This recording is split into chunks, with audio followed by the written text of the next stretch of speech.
Imagine waking up one day with everything you thought you wanted, yet an invisible ache sits in your chest. Status, security, even love can't quiet it. What if this isn't your personal flaw, but the hidden truth of being alive? Imagine waking up one day to a life you didn't consciously choose. The alarm on your phone buzzes like a small electric pulse, dragging you from uneasy dreams.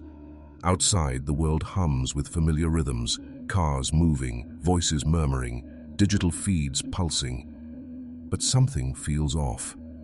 You sense an invisible weight pressing on your chest, a tension you can't name.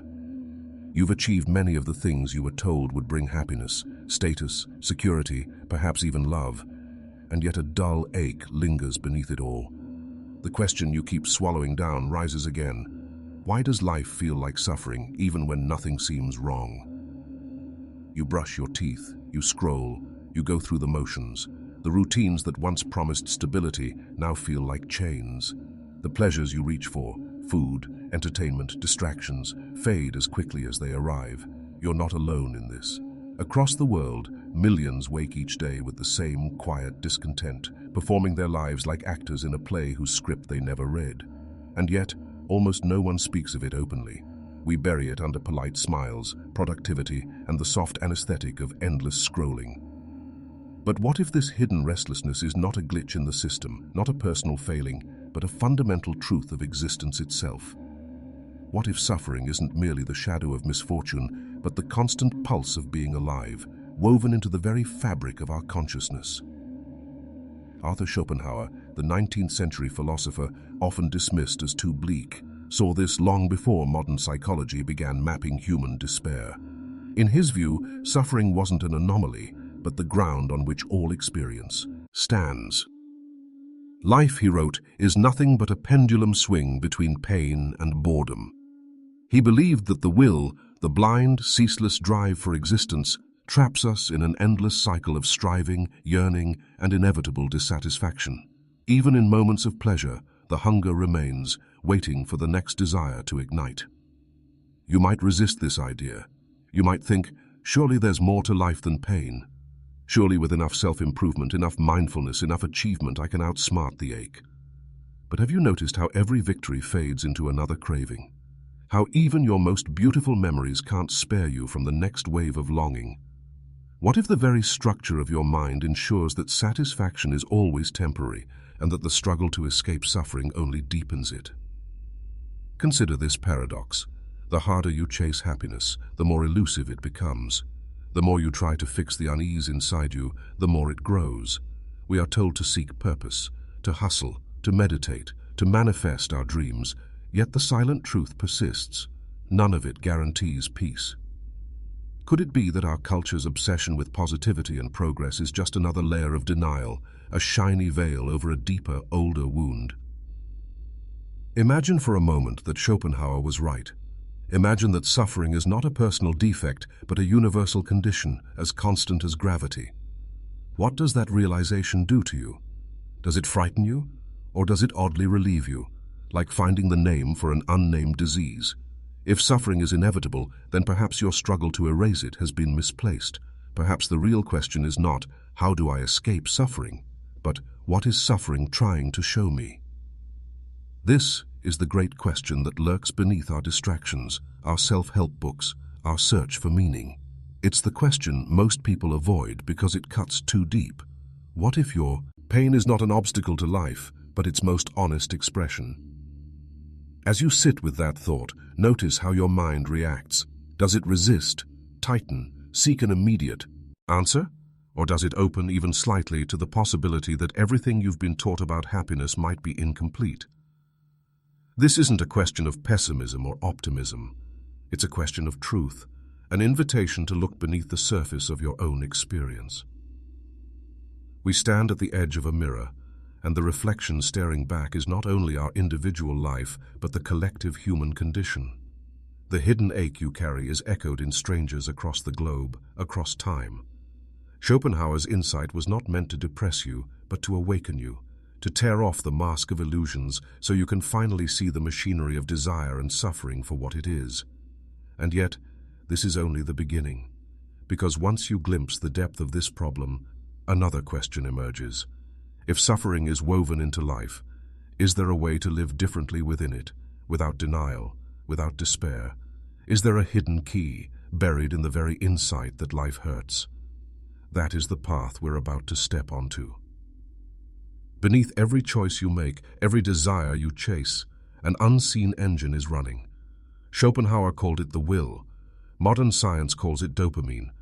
What if your entire life has been steered by a force you've never seen?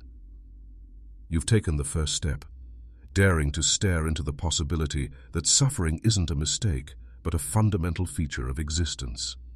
Yet to truly grasp Schopenhauer's forgotten insight, we must look beneath the visible pain of daily life into the engine that drives it. Why is it that no matter how much we achieve or avoid, some restless current pushes us forward, dissatisfied? What is the force beneath our desires, our fears, our endless seeking? Schopenhauer called it the will, not your personal willpower, but a blind, ceaseless energy that animates everything from plants stretching toward the sun to humans clawing after status, pleasure, or survival.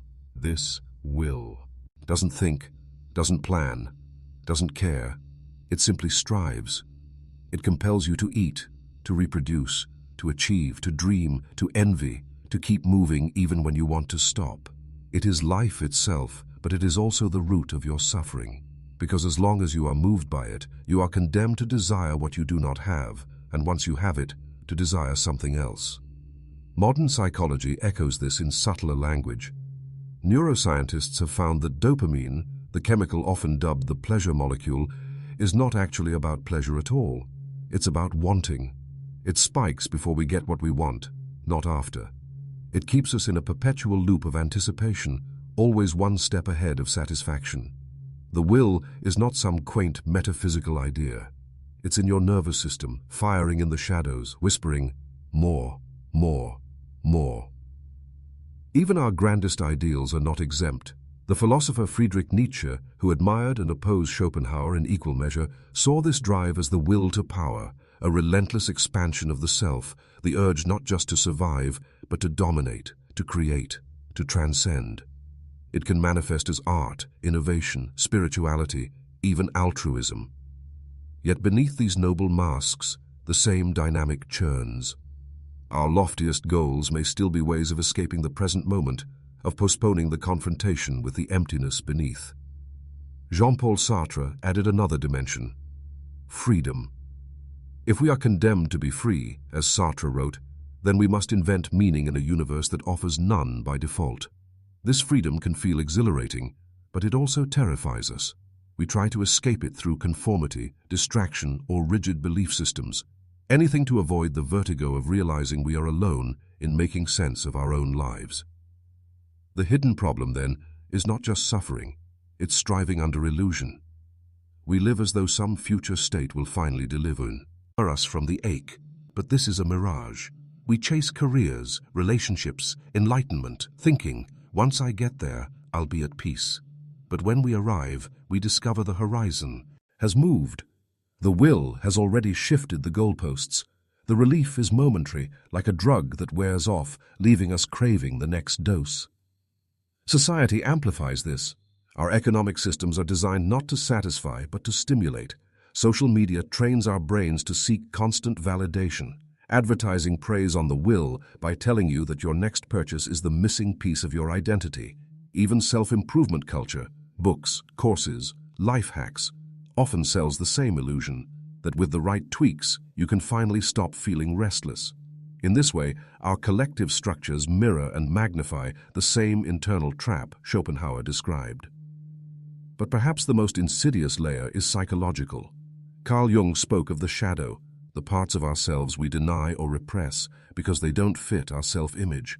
Much of our striving is driven not by conscious choice, but by shadow material, unmet needs, unhealed wounds, unconscious fears. We think we're chasing success, but we're really chasing the approval our parents withheld.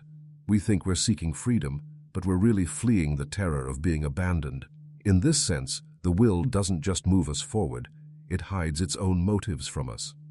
Ask yourself, how much of your daily activity is truly chosen?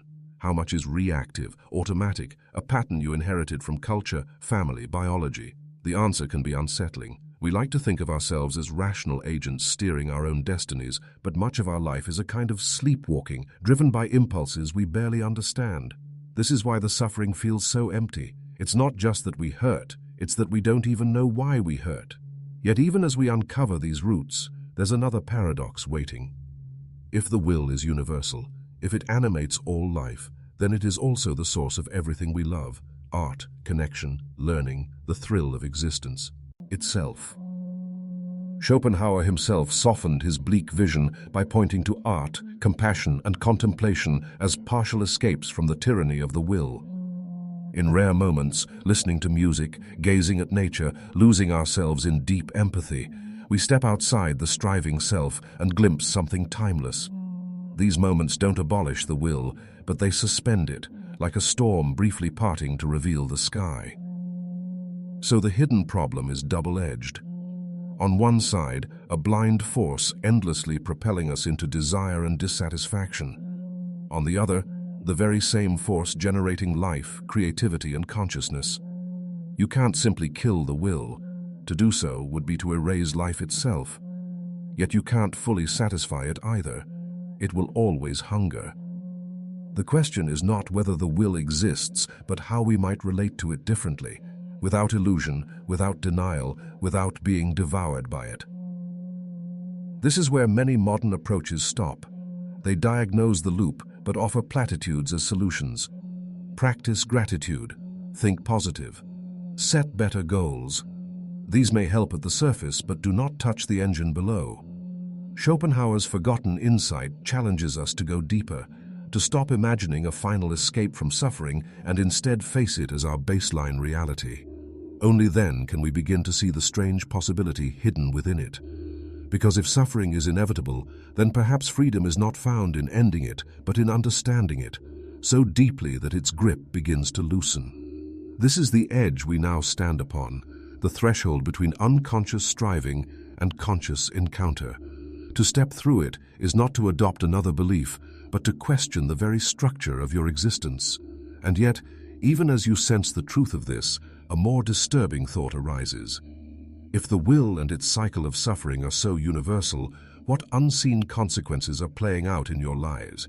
Right now, shaping your choices, your relationships, your sense of self, without you even realizing it. That is where we go next.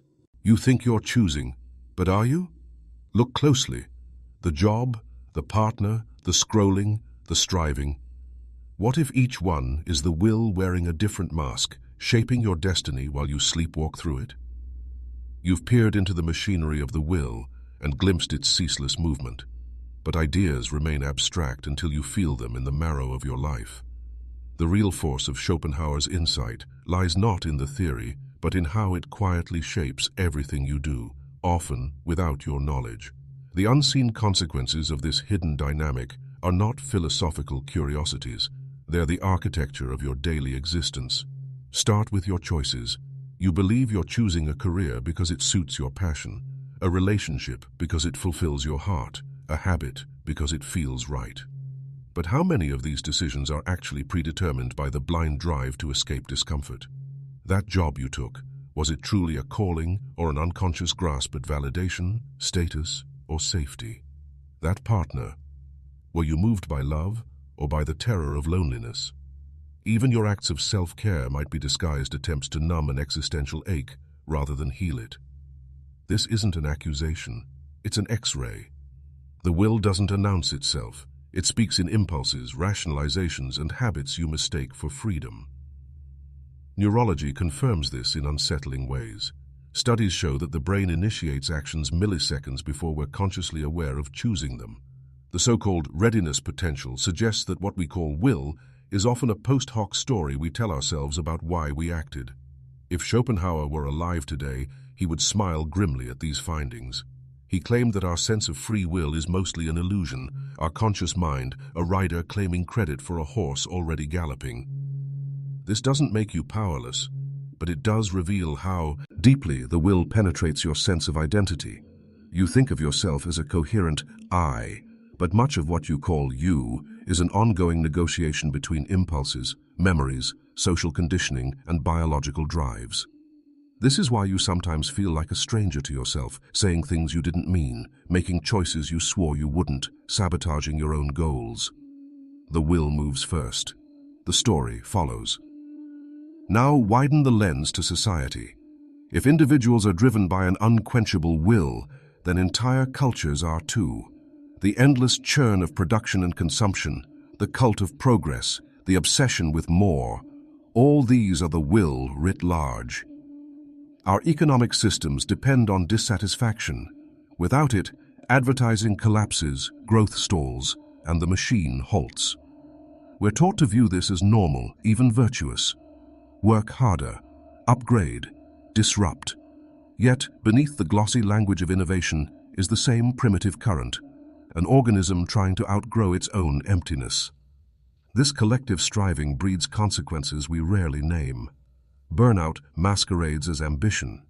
Alienation masquerades as independence. Addiction masquerades as freedom of choice. We scroll endlessly through curated images of other people's lives, feeding the will with comparisons that intensify our own dissatisfaction. We call it staying connected, but much of it is a ritual of self-inflicted longing, a way to keep the ache alive so the will has something to pursue. Look closer still, and you'll see how suffering replicates itself through relationships.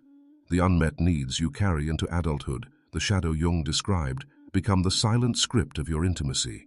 You choose partners who echo old wounds, reenacting the very pain you hope to escape. You compete with colleagues not because you truly want their position, but because comparison is the will's favorite fuel. Even your acts of kindness can be tinged with hidden contracts. I'll care for you if you validate me. The result is a web of subtle transactions, each person chasing relief from their own restlessness while inflaming everyone else's. This isn't meant to be despairing, it's meant to be clarifying, because once you see the pattern, you begin to sense the cost of living unconsciously.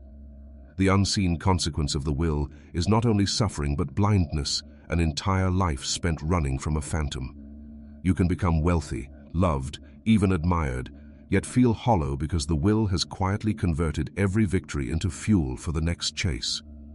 You can spend decades optimizing your habits, your body, your brand, only to discover you were optimizing the wrong thing, the machinery of your own dissatisfaction. Perhaps the most tragic consequence is spiritual. When the will governs unnoticed, your search for meaning itself can become a subtle form of escape. You adopt beliefs, rituals, or philosophies not to face suffering, but to explain it away. You tell yourself that everything happens for a reason, or that suffering is a test you must pass to earn happiness later.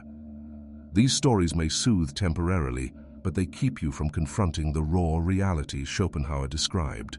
Life's ache may not be a puzzle to solve, but a condition to understand. And yet, in the very act of seeing these consequences, something shifts. Awareness is not a cure, but it is a crack in the wall. For a moment, you stand outside the loop and witness it.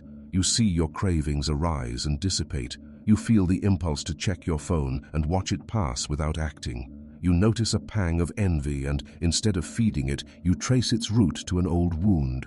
This is not transcendence. It's the first taste of freedom, not from suffering itself, but from the unconscious compulsion to multiply it. Schopenhauer hinted at this possibility when he praised art, contemplation, and compassion. In those states, the will pauses. You are no longer a hungry organism chasing the next fix. You are simply present, perceiving, without grasping. Music, for example, can move you because it reflects the will's patterns, its surges, its tensions, but without the demand to act. Compassion softens you because for a moment you forget your own striving and feel another's pain as your own. These glimpses are not permanent escapes, but they reveal a door. We have now traced the hidden problem from its roots into its consequences. You can feel how it saturates not only your private life, but the entire culture around you. And yet, buried inside this bleak picture is the seed of a different way of being, not a trick to outsmart the will, but a rebellion of another kind. The next step is to explore that rebellion, what it might mean to live with the will awake rather than asleep, to stop running and begin to relate to suffering in a radically new way. Freedom isn't found in chasing more. It begins with a quiet refusal, a decision to stop running, to turn and face the ache.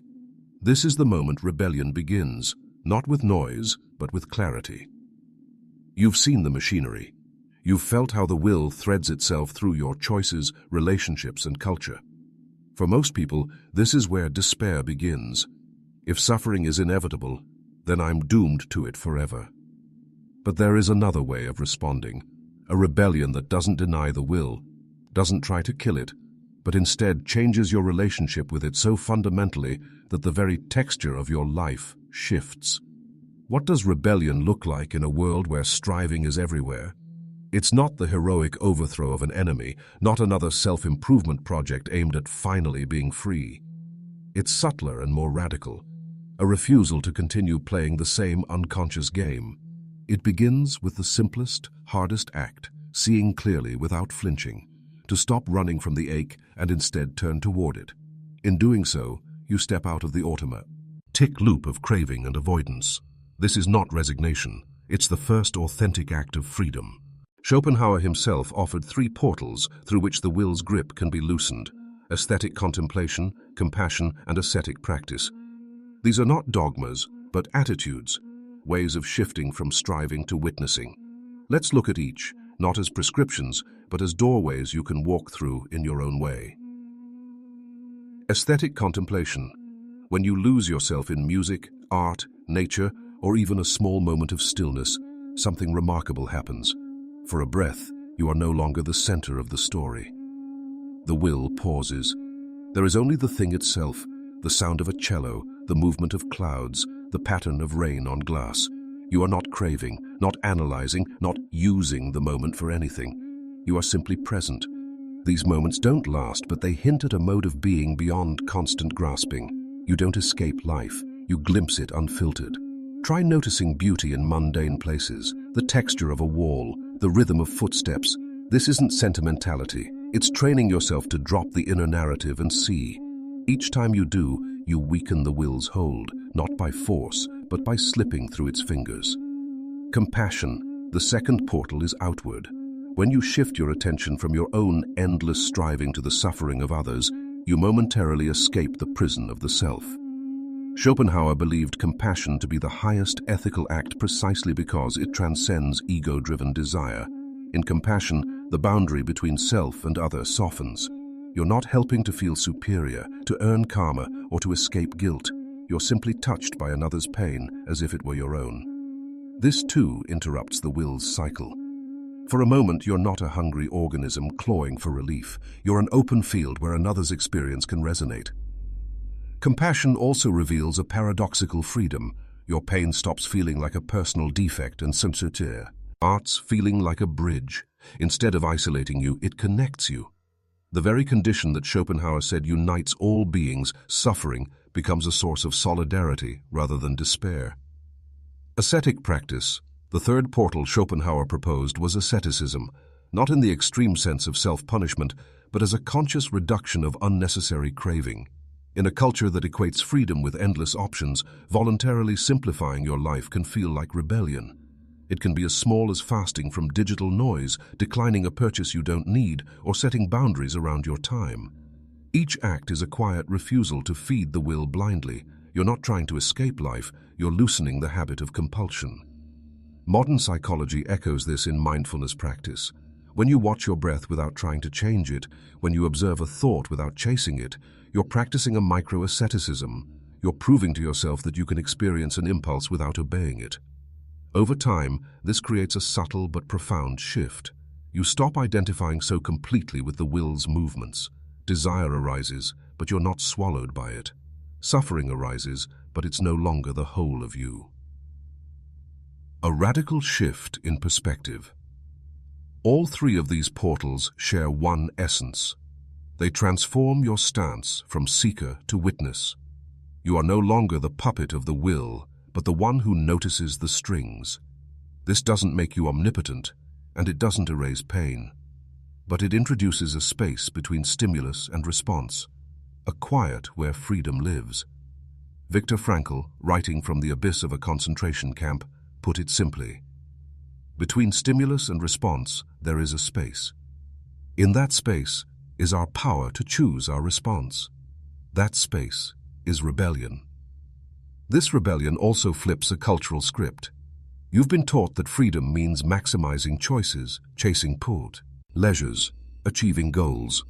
But true freedom may be the opposite, the capacity to stop running, to sit in your own company without needing to fill the silence, to act not from compulsion, but from clarity. In this way, the rebellion is not loud but inward. No one may notice you've begun it, but your life will start to feel less like a treadmill and more like a path. Integrating the rebellion, this shift doesn't happen once and for all. It's not another project to complete. It's a practice, a stance you return to, sometimes failing, sometimes forgetting, then remembering again. You might still pursue goals, enjoy pleasures, build relationships, but you do so with an undercurrent of awareness. This is the will at play, and I can dance with it without being consumed. That awareness alone changes the quality of experience. Think of it like waking from a dream. The dream may continue, but you know it's a dream, and that knowing changes everything. You stop clinging to its promises and threats. You become curious, even compassionate toward the characters, including the one you call me. The will still moves, but it no longer defines you. You're not outside life looking in. You're inside life, but awake. This is the heart of the rebellion, not destroying the will, but decentralizing it, not erasing suffering, but ceasing to be defined by it.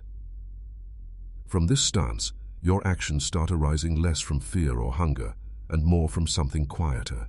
Call it wisdom, clarity, or simply presence. And as this rebellion deepens, a final question emerges, one Schopenhauer himself only hinted at. If you are no longer entirely identified with the will, if you can witness even suffering without being devoured, then what are you? Who is the one watching? Where does your deepest freedom actually reside? That is the threshold of the ultimate truth. Behind every craving, every fear, there's something watching, untouched, unhungry, free. What if you are not the will at all, but the vast awareness in which it moves? You've traced the ache of existence to its roots. You've felt how it echoes through your choices, your culture, and your relationships. You've seen the rebellion, this quiet refusal to be swallowed by the will. And now you stand at the edge of a final, deeper realization, one that Schopenhauer only gestured toward, but never fully spelled out. A realization that can reframe your whole experience of being alive. Pause for a moment. Take a breath.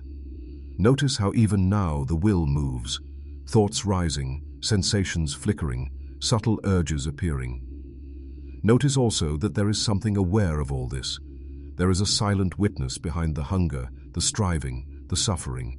You cannot see it, but you can sense it, an open space in which everything else appears. This awareness is not striving. It is not hungry. It simply is. This is the ultimate truth hinted at by mystics across cultures. You are not the will. You are that which perceives the will. The movements of desire, fear, boredom, and pain happen within you, but they are not the whole of you. They are like weather in the sky of awareness, storms that feel overwhelming until you remember the sky has never been touched by the rain. Schopenhauer himself softened his pessimism with a kind of quiet reverence for this awareness.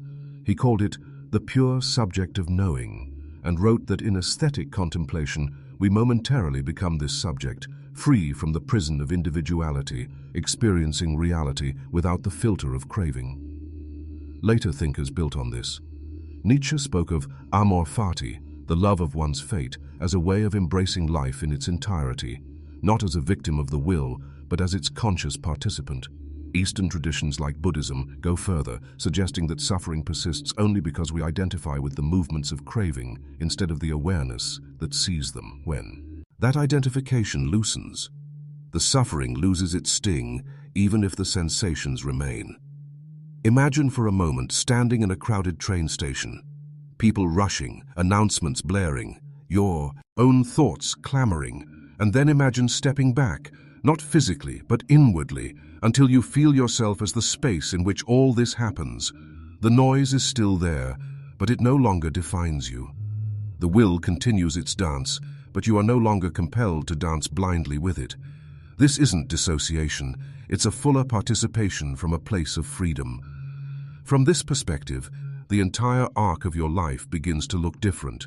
You stop seeking a final escape from suffering because you realize you were never trapped in the way you thought. The will still generate desire, pain, boredom, joy, creativity. Bodies will still age, losses will still occur, but your sense of self has shifted from the contents of experience to the context of experience. The sky doesn't resist the storm, yet it remains untouched. This shift also changes how you act in the world. Compassion deepens because you see that everyone is caught in the same current. Their anger, greed, and fear are not moral defects, but the will moving unconsciously through them. This doesn't make you passive, it makes you less reactive. You respond instead of retaliating. You help where you can, not out of compulsion, but out of a quiet solidarity. You live, but you live awake. Even your goals begin to change flavor. You may still build, create, or strive, but the feverish need for results softens. You act from curiosity, love, or duty rather than desperation. The paradox is that this often makes your actions more effective because they're not clouded by the fog of craving. You become like a musician who plays not to impress, but because music is simply what flows through their fingers. The ultimate realization, then, is not an idea, but a shift in identity. You are not trying to get rid of the will, nor are you worshipping it. You are recognizing that you are larger than it, and in that recognition, suffering ceases to be your enemy. It becomes a teacher, a signal, a movement within life that no longer owns you. The sting is still felt, but it no longer defines your reality. In its place arises a quiet, almost luminous equanimity, a freedom not from pain, but from enslavement to pain. This doesn't make life easy. It makes life honest. You will still face loss, uncertainty, and death, but you will do so without the extra layer of unconscious resistance that multiplies suffering. You'll notice a subtle joy even in ordinary moments, not because the will has disappeared, but because you've stopped demanding that it be otherwise. This is what the old traditions meant by liberation. Not a new self-image, but the falling away of the illusion that you were ever just a bundle of cravings. From here, even Schopenhauer's bleakness looks different. What he called the denial of the will need not be self-destruction. It can be self-recognition. The will is denied not by fighting it, but by ceasing to identify with it. And in that denial is a strange affirmation. Life as it is, seen clearly, without the filters of, when this happens, then I'll be happy. You become both participant and witness, both actor and stage. This is the final, powerful realization. Suffering may be inevitable, but despair is optional. The will may drive the machinery of existence, but it does not define the awareness that sees it. Freedom is not somewhere else. It's the space you're standing in right now, the one you've been standing in all along, even as the will carried you through its cycles. Take another breath. Feel the sensations in your body. Notice the thoughts passing through your mind. Behind them all, there is a stillness. That stillness is not something you earn or achieve. It's what you are. The forgotten insight was never meant to crush you. It was meant to wake you up. You don't have to escape the will to be free. You only have to see it, and in seeing it, discover the vastness of what's already here.